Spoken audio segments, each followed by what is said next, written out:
अब हम करेंगे क्वेश्चन नंबर 10। क्या दे रखा है? Find the points at which the function F given by F of X is equal to this has local maxima, local minima, तीसरा जो है वो है पॉइंट ऑफ इन्फ्लेक्शन। देखो, लोकल मैक्सिमा, लोकल मिनिमा और पॉइंट ऑफ इन्फ्लेक्शन ये क्या होते हैं? जैसे मान लो कोई फंक्शन दे रखा है हमारा इस तरह से, ठीक है, इस तरह से। अब यहाँ पे एक तो आता है टर्म मैक्सिमा एंड मिनिमा, एक है local maxima and local minima.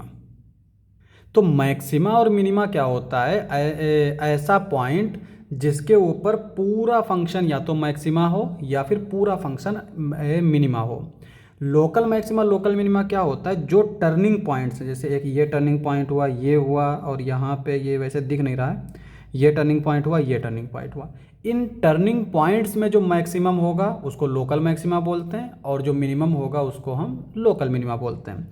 और जिस पॉइंट पे हमारा फंक्शन तो टर्न करे लेकिन लोकल मैक्सिमा या मिनिमा कुछ ना मिलता, उसको हम बोलते हैं पॉइंट ऑफ इन्फ्लेक्शन। बेसिकली इस पॉइंट पे जो है फंक्शन टर्न तो करता है लेकिन उसकी मैक्सिमम और मिनिमम कुछ भी, मतलब उस फंक्शन में कुछ बदलाव नहीं आता। जैसे एग्जांपल के लिए हम ले लेते हैं इस तरह का फंक्शन, ठीक है।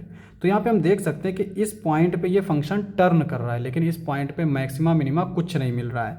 तो अगर इसको हम थोड़ा ज्योमेट्रिकली बोलें तो यहाँ पे जो है हमें जो पॉइंट है जिसके ऊपर मैक्सिमा मिनिमा फाइंड करते हैं उसके ऊपर हम टेंजेंट ड्रॉ कर सकते हैं। बल्कि यहाँ पर क्या होता है, टेंजेंट ड्रॉ नहीं होता है, वो जो टेंजेंट होता है वो इस फंक्शन को कट कर देता है। जैसे अगर यहाँ पे हम टेंजेंट ड्रॉ करना चाहें तो ये कुछ इस तरह से ड्रॉ होगा या इस तरह से ड्रॉ होगा, है ना, जो कि फंक्शन को कट कर रहा है। तो ऐसा टेंजेंट जो फंक्शन को कट कर रहा हो तो उसको हम पॉइंट ऑफ इन्फ्लेक्शन बोलते हैं। अब यहाँ पे एक सवाल आता है कि हम हर फंक्शन का फिगर तो बना नहीं सकते, तो पॉइंट ऑफ इन्फ्लेक्शन देखने के लिए क्या करेंगे? देखो, चाहे लोकल मैक्सिमा हो, चाहे लोकल मिनिमा हो, चाहे पॉइंट ऑफ इन्फ्लेक्शन हो, डिफरेंशियल ऑफ फंक्शन जो है वो ज़ीरो होगा। लेकिन जब सेकेंड डेरिवेटिव फाइंड करते हैं, ठीक है, तो इस सेकेंड डेरिवेटिव पे अगर मैक्सिमम होता है तो सेकेंड डेरिवेटिव निगेटिव आता है, मिनिमम होता है तो पॉजिटिव आता है, इन्फ्लेक्शन अगर होगा तो वो ज़ीरो आएगा, ना तो पॉजिटिव आएगा और ना ही निगेटिव आएगा। तीसरी चीज़ ये है कि जब भी मैक्सिमम की बात करते हैं तो इधर वाला जो फंक्शन का, अगर जैसे ये पॉइंट मैक्सिमम है तो इस पॉइंट से पहले जो डेरिवेटिव होगा वो ग्रेटर देन ज़ीरो होगा, इसके बाद जो डेरिवेटिव होगा वो लेस देन ज़ीरो होगा। सिमिलरली अगर मिनिमम है तो इससे पहले जो डेरिवेटिव होगा वो लेस देन ज़ीरो होगा, इसके बाद जो डेरिवेटिव होगा वो ग्रेटर देन ज़ीरो होगा। लेकिन जब पॉइंट ऑफ इन्फ्लेक्शन की बात करता है तो वहाँ पे दोनों साइड में हमारा जो डेरिवेटिव होता है वो एक ही साइन का होता है, ठीक है। अब जो है लेक्चर हो गया, अब इसको हम लोग सॉल्व करते हैं। पहले डिफरेंशियल करेंगे एफ डैश एक्स, तो इसमें इसको फर्स्ट मानेंगे, इसको सेकंड मानेंगे। तो फर्स्ट सेकंड लगा देते हैं। फर्स्ट इंटू सेकेंड का डिफरेंशियल मतलब 3x + 1 का whole square plus second into first का डिफरेंशियल x + 1 का क्यूब, और इसका जब डिफरेंशियल करेंगे तो 4x - 2 क्यूब, ये आ जाएगा। अब यहाँ पे डेरिवेटिव तो मिल गया फॉर क्रिटिकल पॉइंट और टर्निंग पॉइंट। इसको क्या करेंगे? ज़ीरो के इक्वल रखेंगे।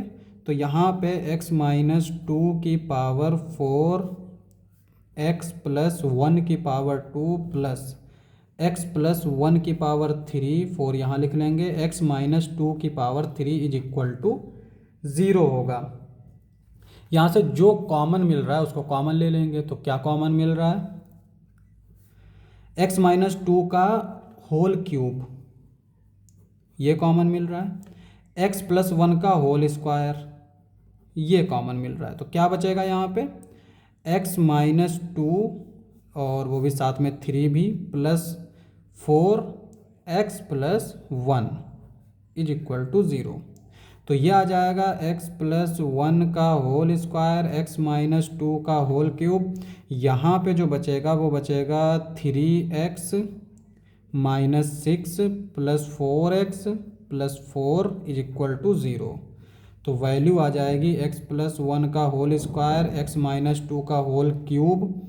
और यहाँ से जो है देखो ये क्या आएगा, 3 + 4 7, और 4 में से 6 गया -2, तो यह आएगा 7x - 2 = 0।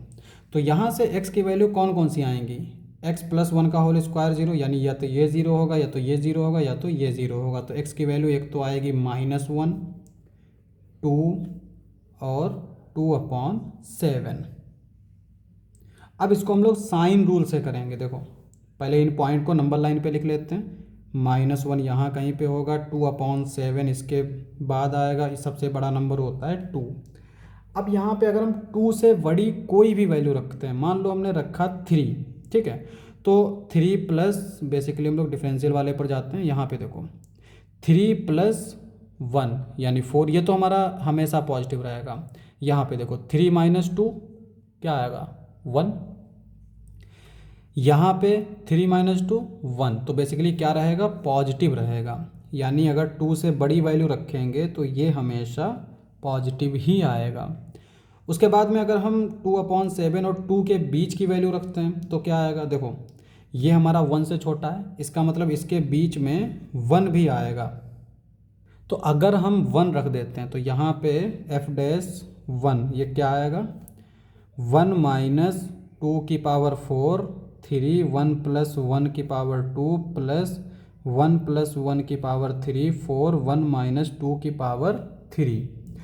यहाँ पे ये हो जाएगा -1 की पावर 4 यानी 1 ही आएगा, ये 3, 2 की पावर 2 मतलब 4। यहाँ पे देखो -1 की पावर 3 आएगी, तो -1 की पावर 3 मतलब माइनस पहले आ जाएगा।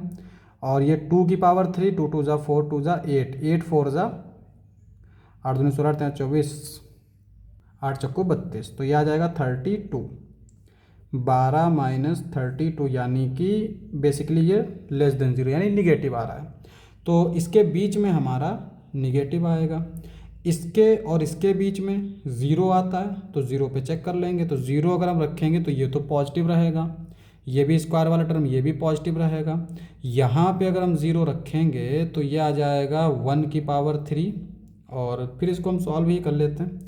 तो f'0 अगर हम निकालें तो क्या आएगा, -2 की पावर 4 3, 1 की पावर 2 प्लस 1 की पावर 3 4 -2 की पावर 3।